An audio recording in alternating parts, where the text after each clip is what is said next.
Hello. Hi. I think we're definitely live. David, we're live.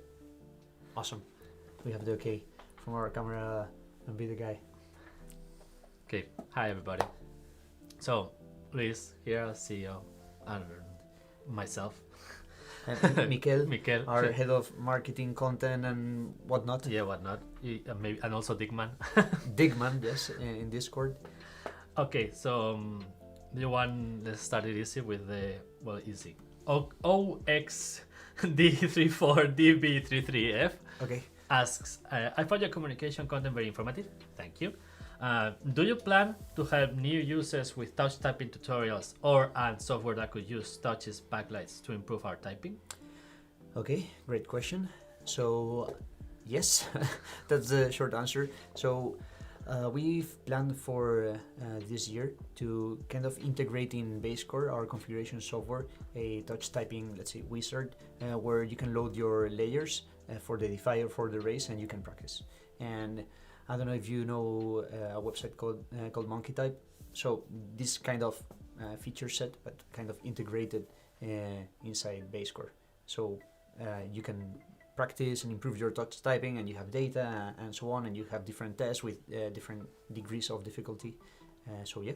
And in the meantime, we just installed a small bot on our Discord channel where you can type and test your typing. And I think tomorrow we're starting a contest on that Discord channel, typing contest, and you can win a Dygma Defy. No, a Dygma Raise. Sorry.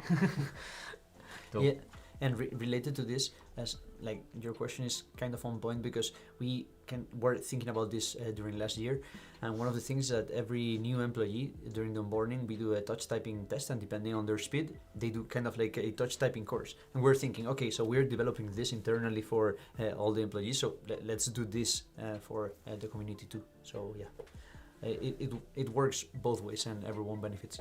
Okay, this Little Lotus is and Johan Eklund is appreciating the new studio. Hey, we look like professional like YouTubers, streamers, yeah. Like the dark and the light and so on. Yes, the guys here have been doing an amazing job building the studio. I'm kind of a bit excited. So Christian D has a question that we've answered a few times, but I think it's a frequent question. Is it possible to mix keycaps, dash being the main keys, but the thing is maybe you can put the top camera. So he's asking if he can have those keycaps being dash and this being like this. So the dash keycaps are dash here, the thumb key, but there's some people that like dash here and dotted, like keeping these legends here. Yeah, so if I recall properly, the dash keycaps are all dash. Yeah, everything's dash. So yes, you could mix it, but that would mean that you have two sets of keycaps. So if you can buy the dash keycaps with the dots, that's not an option right now. But if a lot of people are asking for this because they prefer it, then we can try to figure out a solution. But right now it would mean that we would need to use two sets of keycaps to create one set of keycaps. So that's not a possibility. Yeah, well, right say now. maybe you can find a frame that wasn't the other way around, then you could agree on mixing them. But yeah, but what we could do in the future is, if a lot of people like this, then we talk with our supplier, and then our next batch of keycaps we could do this. Or maybe we can sell just the thumb keys, stuff like that. Exactly. That's something that we also explore in the future. Yeah. But for the first batch, that's adding complication on top of complication. Yeah. The Defy is already very complex. We don't need more complications there. Okay, I have a question here. What is the difference in height between the Raise with tenting kit and the Defy when not tenting? Okay, I think. So the question is on 0 degrees? No, yeah, exact. Flat. So the Raise flat with the tenting kit is like 1 centimeter higher than the Raise. I don't know if you can. Than the Raise without it. Maybe we can show it like this. Yeah, you can see. It's kind of difficult to show, but yeah, it's kind of like 1 centimeter. And the Defy with the tenting kit folded is just it's flat. The same kit. I think it's slightly thicker. Slightly, yes, slightly very, thicker. Very slightly, yes. But maybe you can see it here, Yeah. one next to each other. Yeah, it would be great to have a zoom here, but yeah, it's basically you can see the height of the keycaps. They're gonna change to that. So I never remember, David, which one is the one they are actually seeing. we have a screen here, the camera, and it's changing. And it's like, Okay, yeah. We hope that this made sense. Yeah. Okay. Next question. Sorry. Do you plan to release a low-profile keyboard? If not, why? Is there a technical reason? Yes, we plan to do it, not this year. That's the CEO answer. I mean, okay, let me give a little bit longer answer.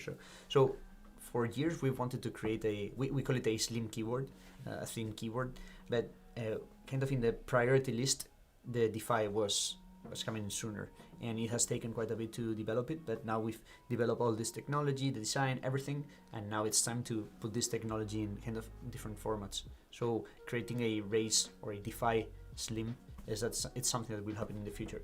It won't happen this year. We don't have the bandwidth to be able to do it, and maybe the next one.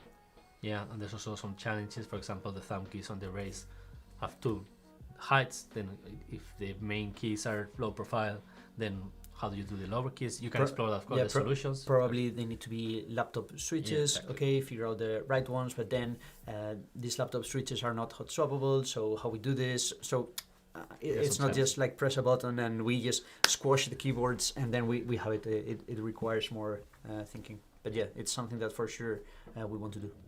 Okay, there's an interesting question here from JP. Any plans to explore other switch types, meaning analog using magnetic or light actuators in the future for Dygma keyboards? I think analog probably are kind of the future, I would say, switches overall. So yeah, that's something that we should explore, but it's not something that we are focused on right now or that we want to do short term. We are more focused on creating amazing hardware, and we see the switches as just, it's very important, but let's kind of, how to say it, we have bigger gaps in other areas. So we're working on developing all of this, and then in the future we will improve on the switches side. Calvin Lee asks, has the battery duration been tested, and how long can it last on the Dygma Defy? It has been tested. We've been kind of giving it cycles, but the duration depends on the max brightness. And because let's say if you have different lights effects or different colors, so let's say that you had everything on white, then the time it will be reduced. And we don't know exactly the time, but probably if one of the engineers would be answering this, they will be answering like less time probably, but I think in the 30-hour range-ish, in that area, it will be... Yeah, there's some colors that consume more light, more colors that consume less light. Let's say you have the underglow, like, or the backlight or anything. Maybe you can... I think it's this one. No, both of them light up.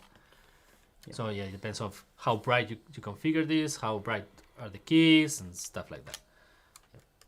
So if you just sacrifice a little bit of intensity, you will get much longer life. Yeah, and also depends on the saving mode. When the saving mode kicks in, what percentage of light you have.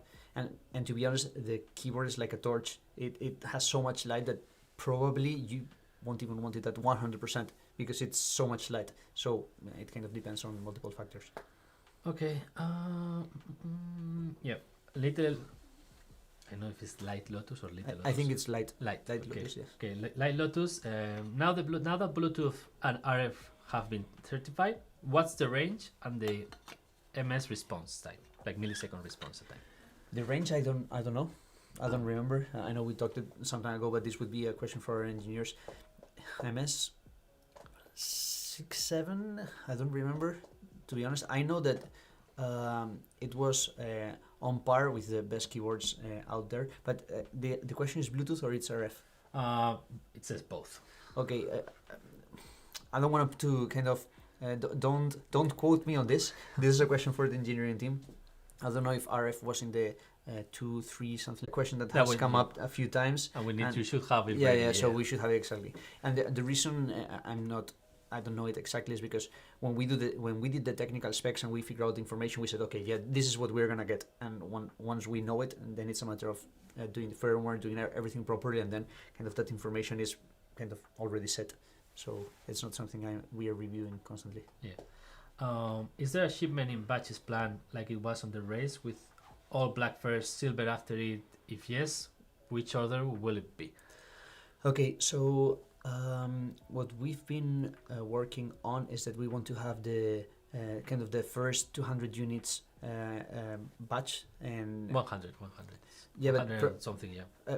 it's like we will manufacture extra units so we can build the combinations that we need. So so that's why it's going to be more units. So the supplier wants to always create only one SKU, so all black, all with this switch, all with these keycaps, right? But we want to deliver first the early birds, and to be able to do this, we probably need to do more keyboards and then assemble them to get here in Valencia. So the short answer is yes, the supplier wants to do that, but we are doing it in a way that at least the first one we can deliver kind of this all these different SKUs or different kinds of keyboards, and then we will be bringing all the other keyboards at the same time. So we will probably have everything at the same time, so that wouldn't be a problem.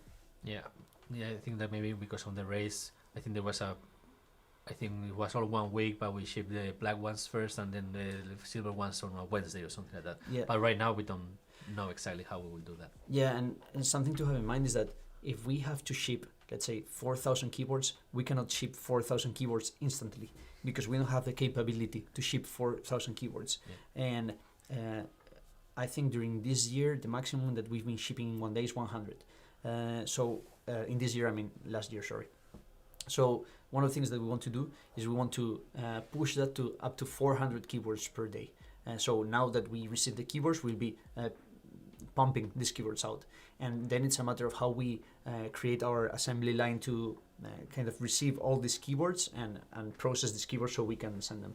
So it will maybe takes 2 weeks max to go through all the keyboards and ship them. And depending on how we create this line, then we will be shipping white or black first and so on. But yeah, we cannot push so many keyboards out. We're still not that size. Okay.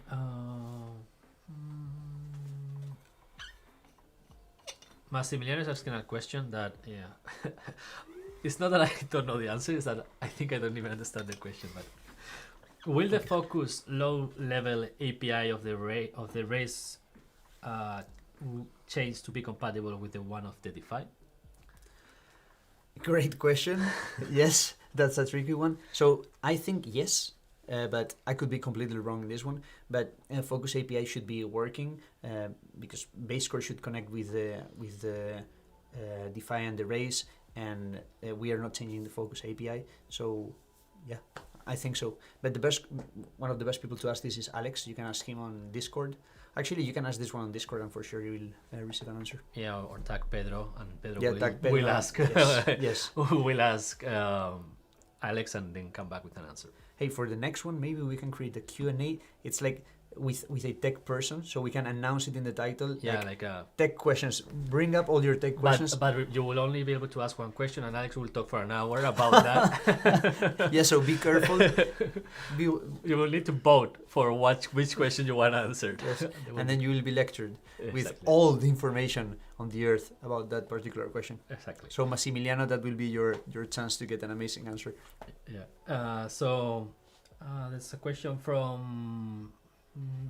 sorry. The question is like from someone that's asking that I'm getting two.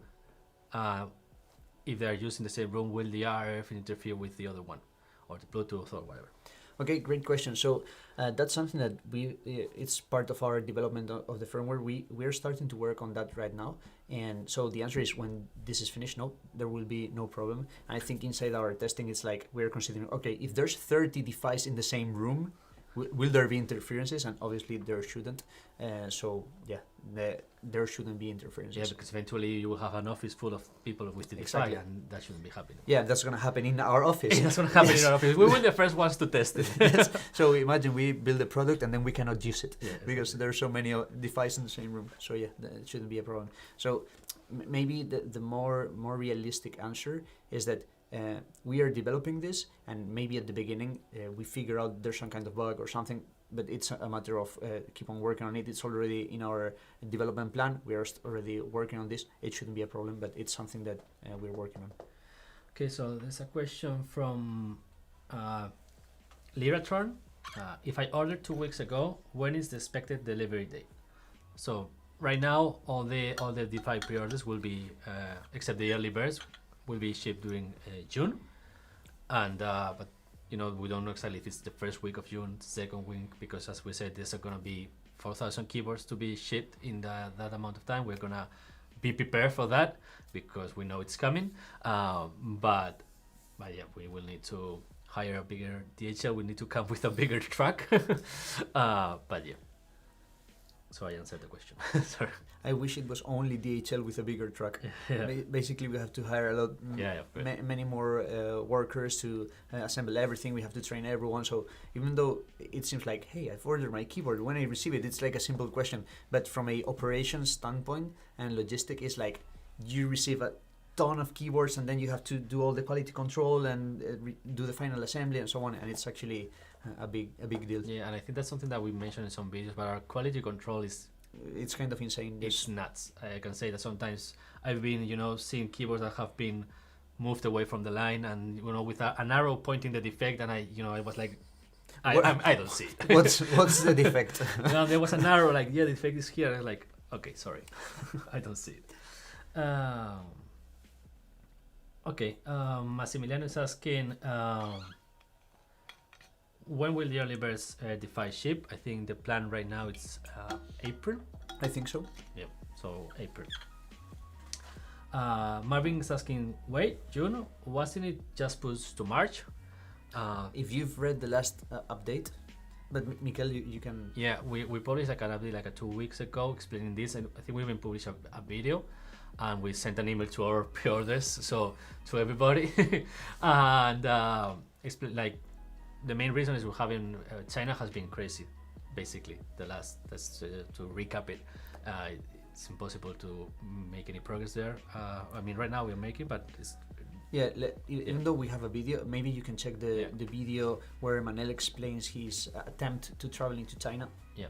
But basically what happened is that China opened their borders to people that are not Chinese fly to China. So we set up a trip where we contacted our suppliers and we booked the tickets and booked the hotel, did everything. And Manel, our product manager, went to Madrid, the capital of Spain, to grab the plane that was going to Abu Dhabi and then was going to Shenzhen. And he had to go through a process where he had to get his COVID-free PCR? The PCR, and he needed the passport and like many things that don't make sense. But basically, he had everything in place, and he went to book to the flight, and he needed a QR. Actually, I think you guys are sharing the YouTube video. Yes, so take a look. But basically, he went to the airport. He was going to board, and they didn't let him board because he had a QR that the Spanish embassy, the Chinese embassy in Spain had to validate, and they didn't validate, and they didn't allow him to get into the plane. And later, asking and talking with people that are experts or in trade between Spain and China, or people that are in China and so on, they told us multiple stories related to there was massive riots in China, and it was crazy, and they had the feeling that there was something happening because they were not allowing anyone to fly to China, and they were it felt like they were sabotaging these flights. It was technically possible. Yeah, technically, exactly, but they didn't allow it because it didn't happen. And a few days later, in the news we saw that there were massive riots, Chinese people crazy, burning the PCR places, and like riots in the street. And that eventually led to, like, let's say a couple of weeks later, that they changed from zero COVID policy to this policy right now that it's basically it's there's open. no COVID. Yeah, exactly. There's no COVID. Yeah. So these riots were so intense that it forced the country policy with the COVID. And from a politics standpoint, for China, this was one of the the most important policies of, hey, we are the Chinese party and we have to defend that our COVID policy is better than the rest of the world. And the riots got so nasty that they kind of canceled their policy. So yeah, so long story short, China was crazy and Manel couldn't travel to China, and this impacted also our suppliers with COVID and people getting COVID sick, sick and so on, and it's been rough. It's been really difficult, and that's the main reason why we had like this from March to June, because we realized that this was not gonna be possible. Yeah. Like I mean, we've made progress. Like we've continued to send samples, and in fact, we have a couple of keyboards here. These are new There are, keyboards. new keyboards from samples. But even so, everything has been much more slower. And but on the good side, we're right now.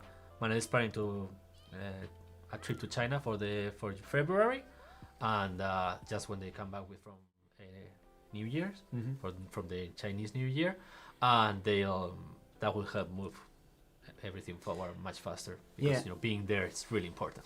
Yeah, and we don't believe this canceling weird thing will happen again, because now there's no COVID policy over there. And now it's turning more like in the West, but now they're all getting kind of infected over there because their vaccine is not as efficient, and also they had the zero COVID policy where basically they would lock down everyone constantly. So now China is going through the process that the rest of the world has gone through. So we believe that this will be, at least for to February, it will be safe, and Manuel will be able to go there. Also, Manuel has got like 4 shots or something, so I think he's immortal.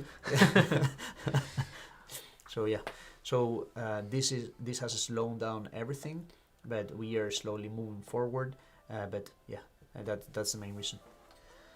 Okay, we've talked a lot, and now I have a gazillion questions.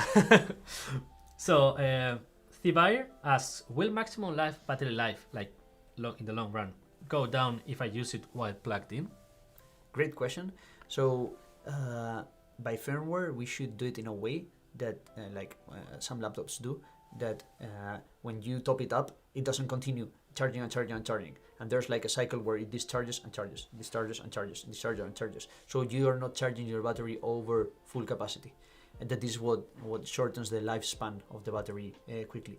But this is a firmware thing, and the firmware team has to work on this. I would say that this is not something that it's absolutely top priority from the get-go, because this is something that has to happen through time. But this is something that we will have soon. Yeah, I think I think this question was asked in Discord or something like that, and we talked with the firmware and hardware guys.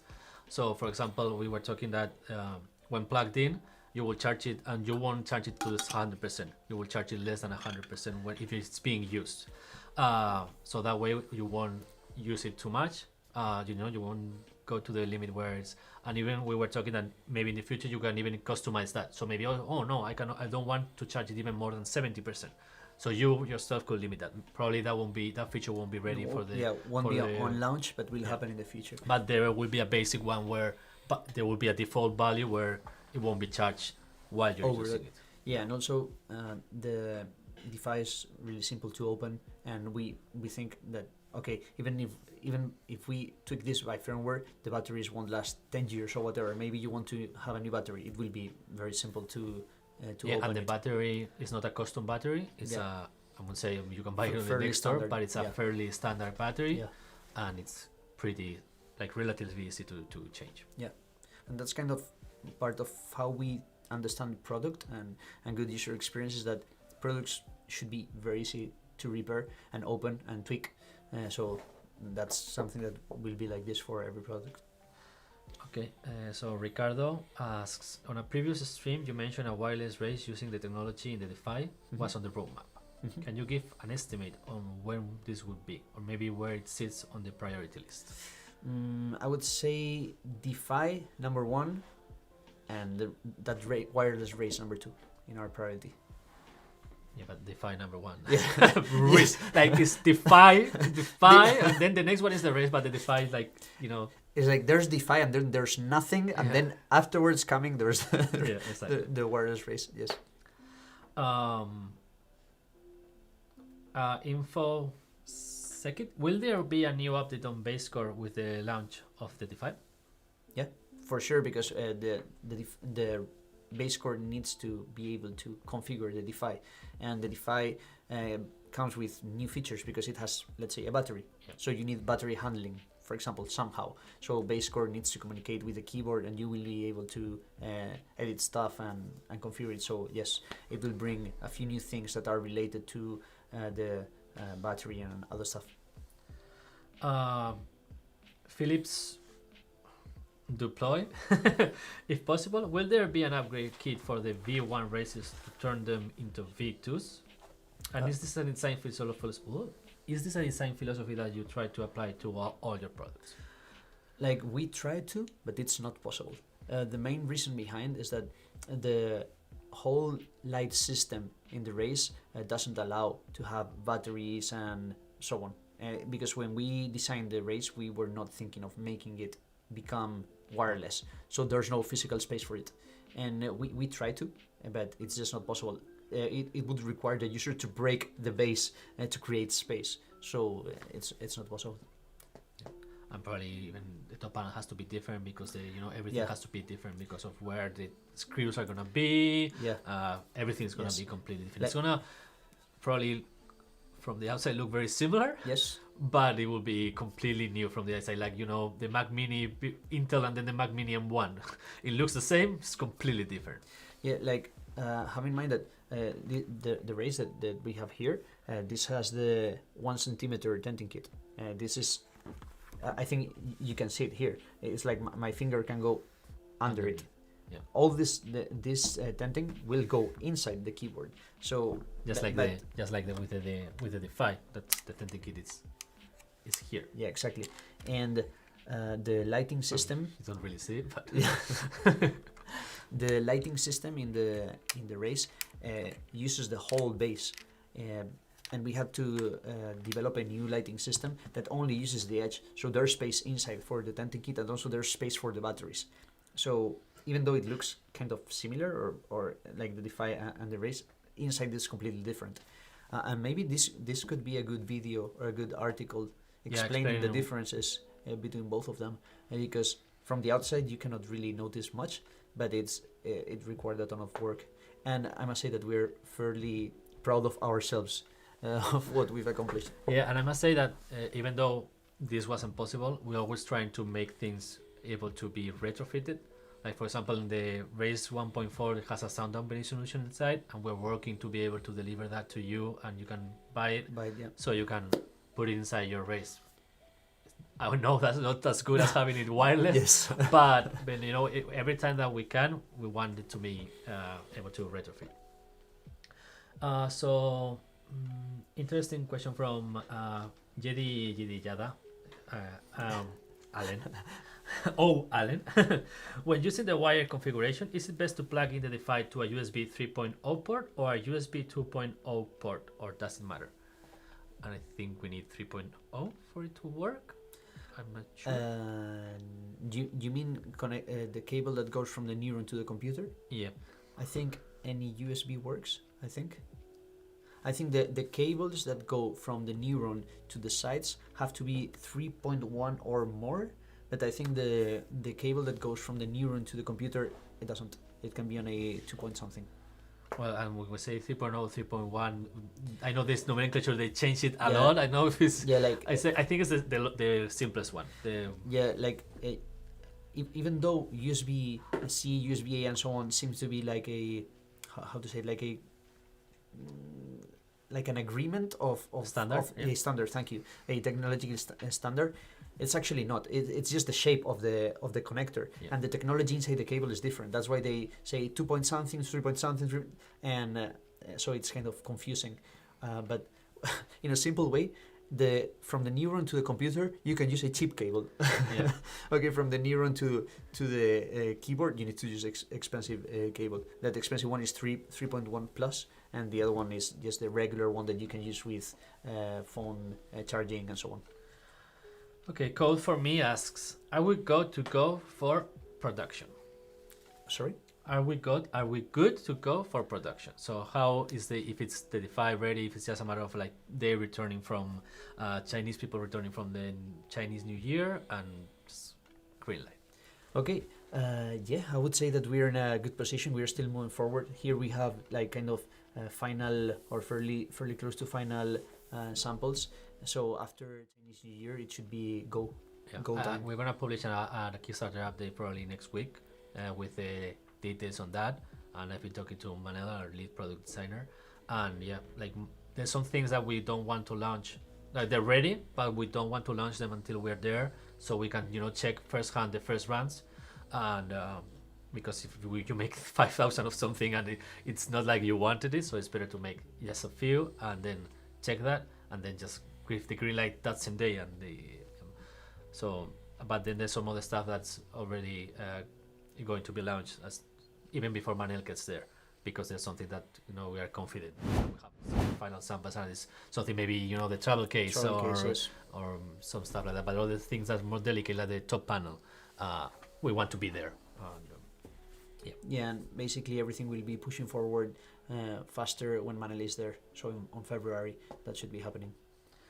Okay, so Locker 45 asks, are you ready? My English. Are you already thinking about the next product, like concave split keyboard, mouse, true wireless earbuds? Lol. LOL. Okay, yes, we are thinking on future products. In fact, we think a lot. Yes. In fact, we think a lot. That's true. So I can say that on the mouse side, we are working on some stuff that we believe is mystery device. Mystery.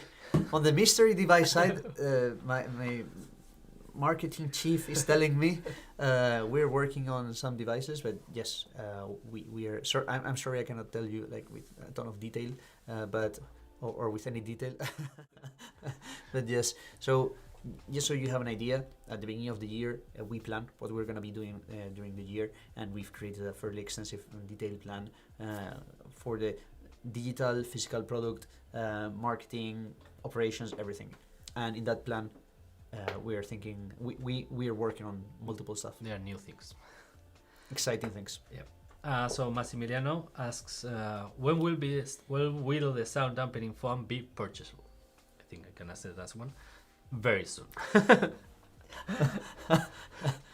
Yeah, like we have them, and we were waiting for the packaging for it, because we don't want to send it in an ugly envelope.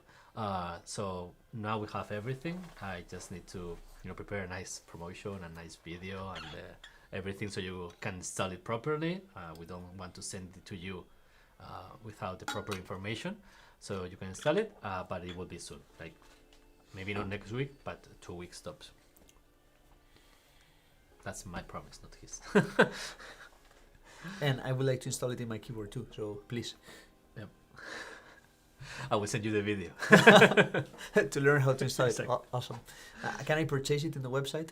Yeah. Oh, okay. And Awesome. I mean, you're nearby, maybe the shipping is cheaper. Maybe it's faster and cheap. Okay, awesome. Okay. Light Lotus says, this isn't a question, but I've been with you guys since the launch of the race, and you guys have been absolutely amazing. From your transparency to your team, thanks for everything. So Thanks, man. Appreciate it. For us, all of this process is really tough and really hard. Trying to develop the hardware products in China with everything happening, and we are kind of obsessed with high quality and.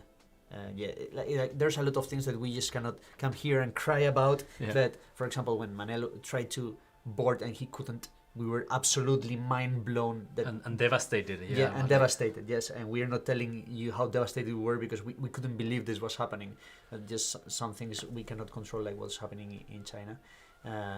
But yeah, to be honest, it's worth it, because we can deliver products that you guys tell us that you love and you enjoy using on daily basis. So it's worth it. And once we go through all these difficult moments, we have an amazing product, and also we believe that we're developing technology that later we can scale on. So for example, let's say we create a slim keyboard or a low profile keyboard, we will be able to use this technology. So it's like there's so much effort, time, resources being invested, but eventually they pay off. So thank you for the kind words. We appreciate it. So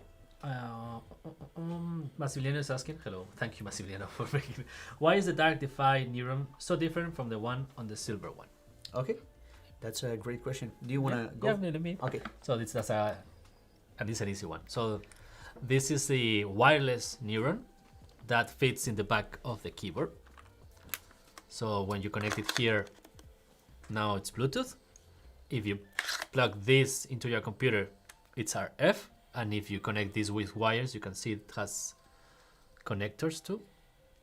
And then it has 3 connectors, one to the computer, 1 to and 2 to your keyboard. Then then that's like the wired version in your wireless keyboard.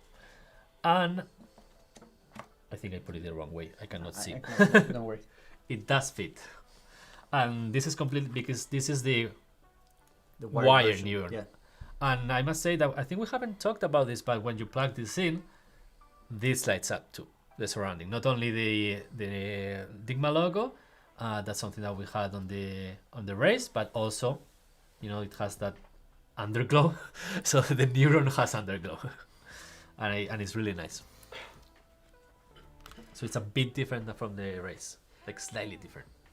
Yeah, the shape is different because basically we couldn't fit the Neuron under the wireless version because of the batteries, the denting, and so on. So we had to give it a different shape that took less space. Yeah, and this was like really That's chunky when you put it in. It's bulkier and larger, yes. So we had to modify it. Okay, Liratron asking, do you suggest that the Defy would be a good gaming keyboard? I see that the Raise is advertising like a gaming one, but not the Defy. Yes, I think it would be. The thing about gaming is that gaming relies a ton on muscle memory, and people have developed their muscle memory through the years using regular keyboards. And when you move on to the Defy, that is columnar, you need to develop a new muscle memory. So if you're willing to go through that, or you already have a columnar keyboard, for sure it will be an amazing gaming keyboard. But if you're not, then use something that is closer to a traditional keyboard, just like the Raise. So technology-wise, yes, but user experience-wise, because of this muscle memory that you have to develop, then it kind of depends. Yeah, and always with the community, I always think about the layout. So maybe WASD is not exactly as comfortable as on a staggered keyboard, but ESDF can be much more comfortable and you can remap. But maybe just each one. Yeah, it's like usually gamers use the pinky for caps lock shift control. So this means that the ring finger, it's one unit to the left, so it's in the A, but in the regular keyboard, your ring finger should be in the S. So depending on how you've grown playing games and how you position your hand is going to be easier or more difficult. What Mikel was saying about the WASD. So if you try to replicate WASD position with your pinky on the last column, then your hand is going to be outside of its place in a columnar keyboard. But the good thing is that's completely programmable, and you will need to adapt, but it's completely, I think. Yeah, but my advice would be, okay, learn how to use ESDF as the main position, so you don't have to move your hand one unit to the left. And also the thumb has been created in a way where your index should be in the F, right? So then you have access to all these keys. If you move everything one unit to the left, then you will have easier access to the keys that are on the closer to the left side. Yeah, you can show it here. Yeah, actually you can show it. So I can put it like this. Yeah. So this is the ESDF and this is the normal position. So you have the full range, and that's ESDF. But if you move that to WASD, then you won't easily reach that ones. You will reach the ones that are inner. So it's doable, but these keys are shorter. So probably your pinky will be searching for a caps lock that's not there. Yeah, it's a different. Yes. So probably here is better, but maybe not. But you can try. Again, depending on the muscle memory, you will prefer to do one or another. But the keyboard is designed so it's most comfortable with the index in the F. Like for me personally, like when I play on the Raise, I already use the ESDF. Like I don't go to WASD. So for me, it's easier. But for people that are traditional gamers, real gamers, not like me, you know. No, like these old people that we're not real gamers anymore. We were. we were real gamers. Now we're just old people.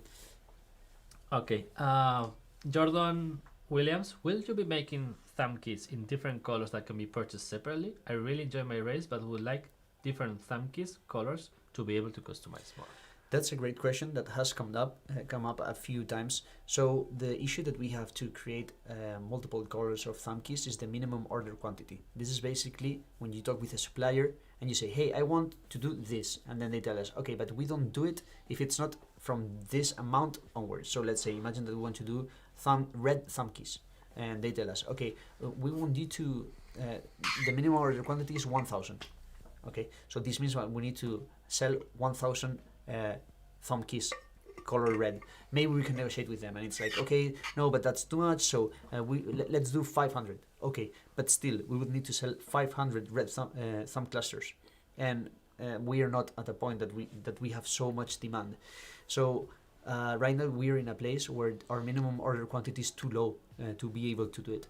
So yeah, that's kind of the long answer to say we would love to, but it's not possible right now. Yep.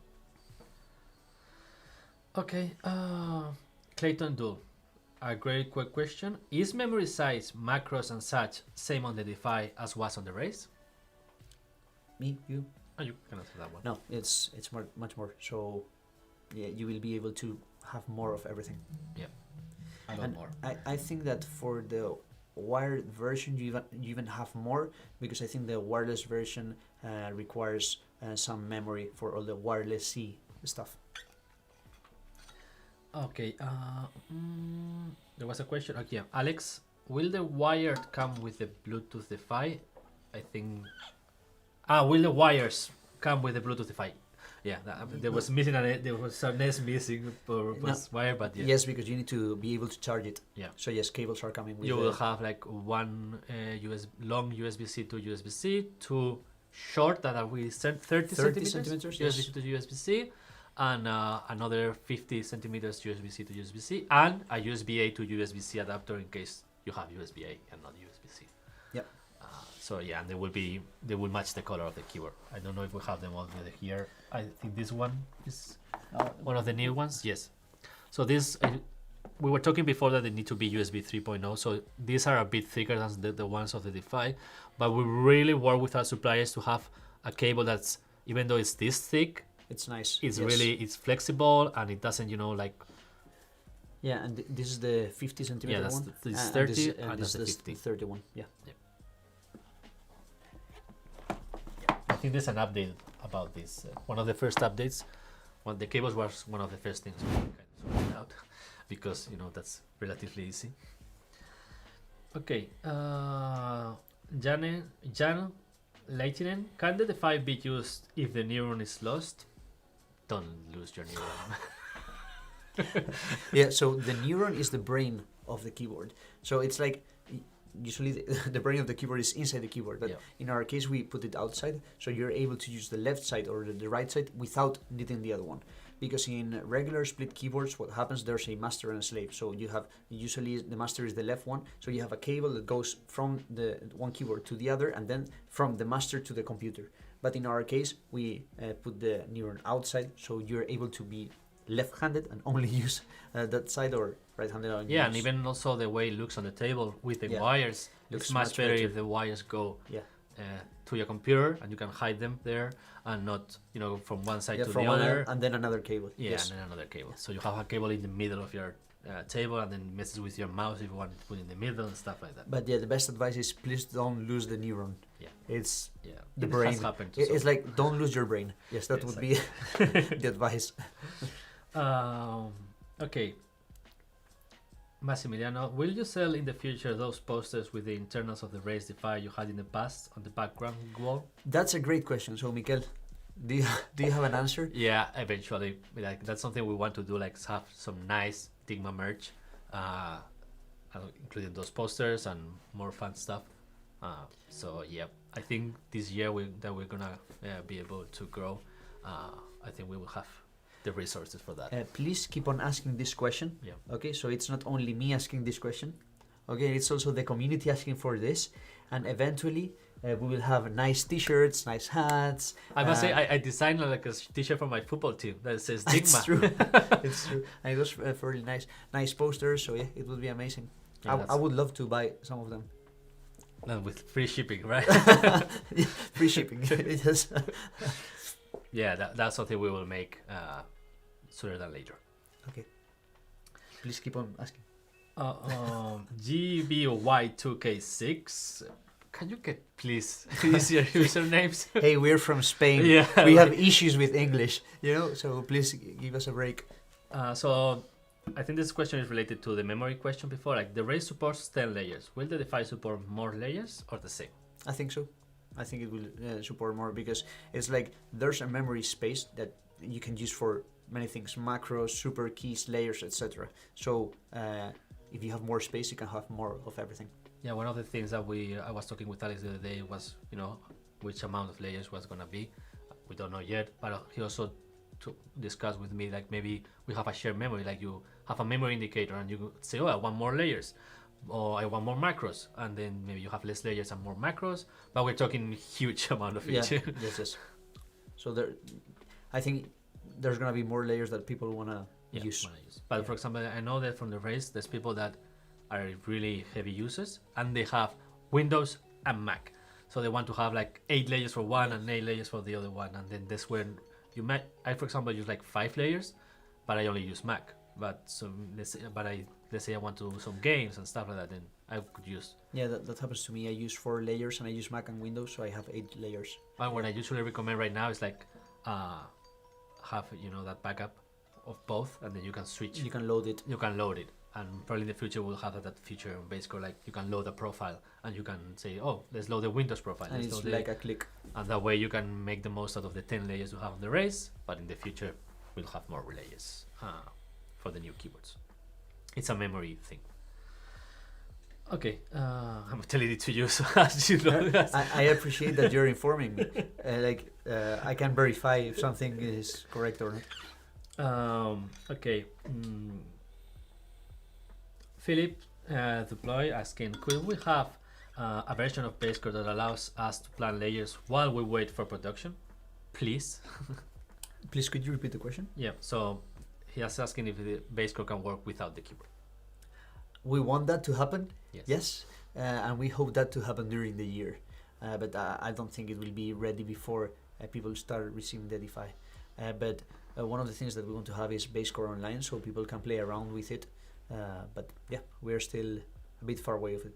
Yeah, we have the idea. We have thought about it. Yes, it's one of the many ideas that we have, and we've planned on working during the year. Yeah, that's in our to-do list. Yes.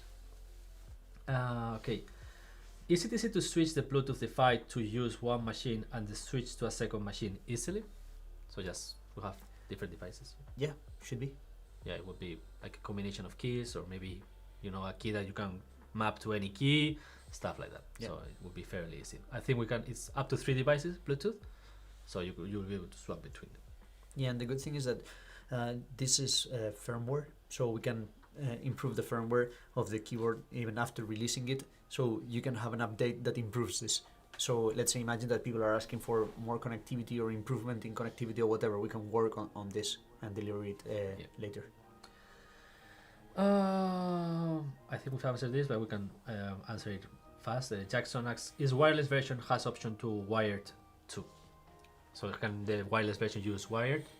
Yes. Yes, you can connect the Neuron. You'll need to connect the Neuron, so the cables to the Neuron and the Neuron to the computer, and then it will be just like the Raise right now. And yeah, basically the wireless version is 3 versions at the same time: Bluetooth, RF, radio frequency, and wired, all in one.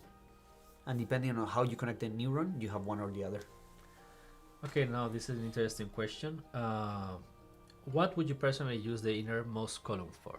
Like that one. Okay, that's a great question. So let's start with the hand size and also the length of your fingers. So in my particular case, my index fingers are... You can put it if you want. So in my particular case, my index fingers are fairly short. So for me, it's kind of a stretch to, for example, to hit this key is a stretch. So for me, these keys are gonna be low frequency use keys. But in my particular case, my ring finger is really long. So for me, hitting these keys is really simple. So, but if my index finger was long, maybe I could have like medium frequency usage keys here. So the long answer, or kind of the answer here, is like, first of all, depends on your hand, depends on your habits, and depends on what you need. Let me think. In my particular case, maybe I would use play, pause, volume up, volume down, for example. That these are keys that I may want to use, but I'm not hitting constantly. And you usually use when you're not with your hands on your keyboard, so you're maybe doing something and you want to move your volume. Yeah, like or maybe my hands on the keyboard, I'm going to hit a volume up 3 or 4 times. So kind of like my hand goes there, clack, clack, clack, clack, clack, and then I'm back, right? that could be keys that are on a second layer. That's how I use it right now with my Raise volume. I have it on second layer, but here that I have some extra keys, I could use it for this, for example. Like for example, I've been testing the Defy a little bit, and I've been tweaking the layers, and I tried to put zoom in and out in there, but I found it was easier on a layer because it happens the same to me. Like my fingers are my hands are big, but my fingers are short. Okay. So I cannot reach those keys very comfortably. But for me, I end up putting volume up, volume down, mute, stuff like that. I've played around in different setups with changing desktops in Mac, and also symbols that I don't use frequently. I've also had there, and I had also my media keys there. So I'm kind of cycling through different ones to figure out what's the most comfortable for me. Yeah, like the bottom one, that's really easy to reach. But for me, the most comfortable one is the next one to the G. So the middle one. Okay. So let me show. This one is the most comfortable for me. This one kind of, it's a little bit less, and this one is the one that is the furthest. Okay. Johan, do you plan on releasing a roadmap to-do list on the features you plan to implement on Bazecor? I think we should. We should. Yes. Yeah, that's a good practice, but sometimes we have to shift focus so fast that maybe we won't be too faithful to it. But like in the past, we had I think it was a Trello board that we shared, but what happened is that kind of reality hit us like a truck, and we had to change priorities. But now that we are growing and we are hiring, I think we're gonna have a digital product team that is more stable, that it's not shifting from digital product to firmware development and so on. So yes, I think that this is a good practice that we should do. So great question, great reminder. We should tell. Yeah, I think it's a very good practice, like yes, transparency also, and also be publicly responsible of our promises. Yeah, because to be honest, we have a backlog and we are developing stuff, but sometimes it's like, okay, we cannot continue with this. We move on to that. And as I said, this could be software and firmware. But once we have the team in place, it's going to be much easier to deliver constantly on what we are planning, and not having to change our plan. Okay, Jack asks, does the Neuron need to be connected to charge? What's the best ways to charge? I wonder if we could plug in wireless chargers. Okay. I think the Neuron doesn't need to be connected to charge. You could connect both sides of the keyboard to wherever to charge it. To a wall, yes. Yeah. Because the batteries are on the sides, they are not on the Neuron. So you could be using the keyboard on, let's say, Bluetooth mode, and you could be charging the keyboard, or even you could be using it in RF mode, right? With the Neuron connected to the computer and the keyboard's connected to whatever charging. So yeah, you could even hack it and have a wireless charging and so on. Yes. Yeah, you can even put like you say like a wireless charger and then plug that to the hub, or maybe even connect it inside and do some hacking. That would be extra do it yourself. But yeah, that would be possible. Oh, there was a question along before that I just remembered, asking about the size of the screws, of the screw holes that are beneath the keyboard. I think they're M3. They're M3, yes. Yeah. I believe the Moonlander has M2.5, but these are M3. 2.5 is kind of weird. Yeah, it's a weird one. M3 is much easier to find out. In a store or in a shop online or whatever. Okay. Okay. Alex R, what are your favorite switches that are not options for the Defy? Like ones that you decide to leave out of the selection available now for any reason?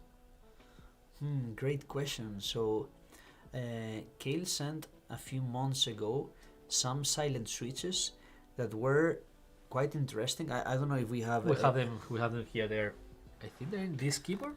Oh no, I just took them out today. We have them in the box. Let me. So if you can write. So these switches were really nice because they are silent, and they have kind of the feeling is different than regular silent switches. Oh, here they are. But they silent Pro Linear and Silent Pro Tactile. Yeah, exactly. These ones. I have been using those. Yeah, I've been using them too, and they're fairly nice. I don't know if the top camera can catch it, but they have a few issues. One of the issues is that they have this extra boxy thing, and this kind of blocks the light and changes how the keycaps look and so on. And something that it's like a mixed feeling. They have like a rubbery sound. I don't know if you can hear it, but to the touch, they're really nice.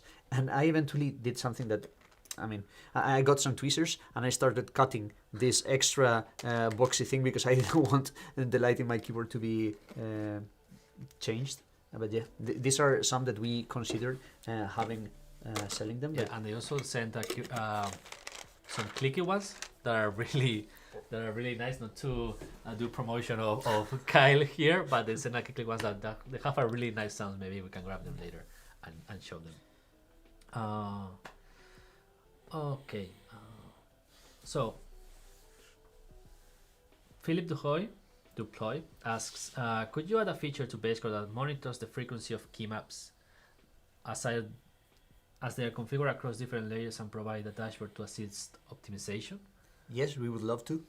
Totally. Yeah. Heat map tracking, like tracking the key presses, having heat maps and having it through layers. And that reports on that. Yeah, like you're pressing this key a lot, put it closer to your home row. Yeah. And I think that project is kind of connected with the touch typing project, where we will be able to have very basic data from the beginning when we release it, and all this connects with a kind of user account that it's online and you have all the data, and so maybe share your layers. Share your layers and so on, and you have your own data and access to it, and so totally it would be amazing, and it's something that we've had in mind for a long time. That kind of connects to the point that we were talking before, that we are gonna during this year finally we will have a real digital product team. And when I say real, is because we've had a digital product team always, but it was like 1-2 people, and they're spread in the website, front, back end, in some cases firmware, but now it's going to be kind of like a team that has front, back designers, everything in one team, and they're not going to be splitting through multiple they're going to be focused projects. On product, digital product. Exactly, they will be focused on digital product. Yes. Okay.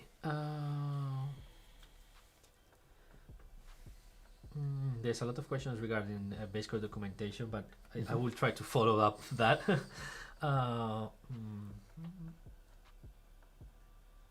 As you have mentioned that it supports RF, Bluetooth, and wire, do I need to purchase both wired Neuron and wireless Neuron? No.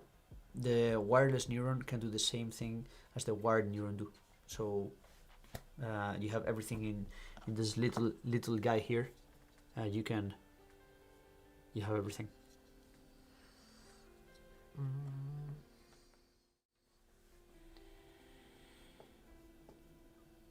Yeah, we're talking about that. We need to also up our game in documenting the documentation on Bazecor, like not only the roadmap, but Bazecor is open source, and so you can tweak with it and play with it, but the documentation needs to improve too. Yeah, it's something that we've been talking internally. Our documentation, it's kind of terrible, and we need to make it so much easier for our users. And you're totally right. Okay, this is a question that I don't know if we know the answer, but I'm gonna ask it anyway. Okay, let's go for it. Ibrahim Khalid, sorry if I just butchered your name. What are the stagger sizes in millimeters? For example, from pinky to ring to middle, etc. What are the stagger sizes? Yeah, no, like the distance from that to that, I guess, and that to that. So it was the. Sure, like I would say I don't know, but we tested it. I would say 4 to 5 mil. We have in our website. We have on Reddit and on Discord. It's pinned. We have a plan, like with a scale and everything. So you can just grab that, and you have the scale, so you can literally measure it, and you can even print it as scale, and you can test it and play with it and whatnot. I think it's a fair question, but we approached it in a different angle when we were designing it. Instead of trying to achieve some measurements, we tested with people, and we realized what was the most comfortable, taking into account all the testing that eventually led to place the keys in those positions. Yeah. Okay. Ben Bissier, I love the team's attention to detail. Let's go. Thank you. As attention to detail is our thing, you know. Yes. It's like maybe too much. Okay. But we pride ourselves on the attention to detail, even though if it's a little bit crazy sometimes. I think we are out of questions, Okay. and it's 7, so I think Okay. it's a nice. Awesome. It fitted the 1 hour just on time. So thank you to everyone that commented. Thank you to everyone that supports us, and extra thank you to the guys that verbalized it. Yeah. We appreciate the it. guys that ask questions. That's, Yeah. Thanks very for important. the question. Yes. Yeah. And okay, now they're asking a lot of questions. Maybe we can do like Okay, let's do a bonus round. Let's do a few more minutes, yeah, Yeah. because they're firing right now. Yeah, Okay. exactly. So before I answer them, I'll let them write them. Like have 2 or 3. I will let them, and I just want to show this. Maybe you can put the top image, David, if you can. I just want to do this because it's so satisfying, you know, to just that's the magnetic. You see how it goes into place. You just leave it there, and it just goes into place. Come on. Yeah, it's just you throw it there and it goes into place, and it really stays into place, and it's really satisfying. And then also, you know, the texture of and the feeling of the pad is really nice. Yeah, this is not something that you can probably see in the camera, but it's softer than the raise pads. Yeah, and it's really nice. And then there's the magnets. You see, and it just it goes into place. goes you to know, place. And there's no way you can misplace it. Yeah. Okay. So I'm curious how painful it is to retrain your muscle memory to use a columnar keyboard when you have been using a regular keyboard for 30 years. Any comments there? Yeah, I would say that it's not that painful, but it depends on your typing technique. So if you touch type, like using all the fingers in the right positions, it's fairly easy. I think maybe it took me less than a week, and not using it all the time, just playing around with it, and you get used to it. I would say, at least for me, the keys that took me the most effort were the lowest row, kind of the Z, X, C, V, all these keys, but you get used to fairly quickly. And now I'm once I kind of accomplish that challenge, I'm training a new layout, and that's much more difficult because the keys are all over the place in different places. My muscle memory is completely ruined. So I would say that going from staggered to columnar, if you touch type, is fairly easy. If you don't, then you will need to adapt your typing technique, and that will take some extra time. If you go for a new layout, like let's say Dvorak, Kolemac, or whatever, then or Kolenyak, like you. Yeah, Kolenyak, yes, because I've done a Kolemac mod that is good for English and Spanish, and yeah. I'm too keen on naming things. Yeah. Yes, marketing. Yeah. Yes. And I must say that I also transitioned. I also tested the Defy and also transitioned from staggered to columnar. It took me a bit more, I think 2 weeks. But I must say that I'm surprised. I thought it was going to be difficult to go back and forth from columnar to staggered. It's not really. And it's like you learn a new thing. Yeah. You know, it's not like, oh, you know how to ride your bike and then you forget how to go on a motorbike or or a something. motorbike or, Yeah. or you know, on skis. No, it's a different skill, and when you get to the keyboard, it's that skill that's working. And for me, I think the letter C was the one that I struggled the most because I type it with my index finger on a stagger when you should type it with your middle finger. But that was mostly it, and just, you know, doing maybe some typing after work, stuff like that. Practicing a little bit in the morning, a little bit in the afternoon. Yeah. And then you get to a point where you write faster than you think. And then when you get to that point, that is maybe 30, 40 words per minute, something like that, maybe 50. 50 plus. Yeah, 50 plus, depends how fast you think. Yeah. if you think at 30 words per minute, you're thinking fairly slow, but I mean, what can I say? You know, scripts are more difficult to write, probably. Yes. So yeah, once you get to that point, it's easy because you can work, you know, and it doesn't interfere with your work. And once you get to that point, then you go from 30 to 60 or 70 or whatever it is your typing speed. Like mine was 60 or 70. I'm not faster than that. So I type as fast in both right now. Okay. Okay, Philip asks, how will be switching between PCs work on the wireless Defy? Is it limited to just the Bluetooth mode? I'm not sure I understood the question. Yeah, like if you want to have the keyboard connected to different computers, it has to be Bluetooth. Yes. Or you can unplug, the RF connector and plug it elsewhere. Exactly. Or have a KVM switch KVM, that's compatible. Yeah, but probably the most comfortable thing is just use Bluetooth. Yeah, Use Bluetooth like unless mode. you're gonna game, you're not gonna notice the latency or anything. No, not at all. Zero. Yeah. Okay. there's a question about Ricardo. Okay, no, ask question. Thank you for making the time to talk to us, Dygma Forever. And any chance that you will use rapid trigger type switches like those using the wooden keyboard? I think we answered that We question. kind of answered that question, yeah. Yeah, that's not something that we're focused right now, but Mhm. it's really interesting technology. Yeah. And we definitely. Yeah, look we're into it. more focused on the ergonomic side and kind of on the gaming benefit side. Yeah. So we are trying to figure out and solve all the ergonomic side problems, and we believe that implementing that kind of technology later will be. I wouldn't say easy because it's never easy to implement new technology. But not as complicated. Yeah, but not as complicated as solving the ergonomic issues. Okay, that's all. Okay, awesome. Well, Mikel, thank you very much Well, thank for you your time and awesome presenting. Thank you guys for the awesome questions, and see you soon. Bye. Oh, you have a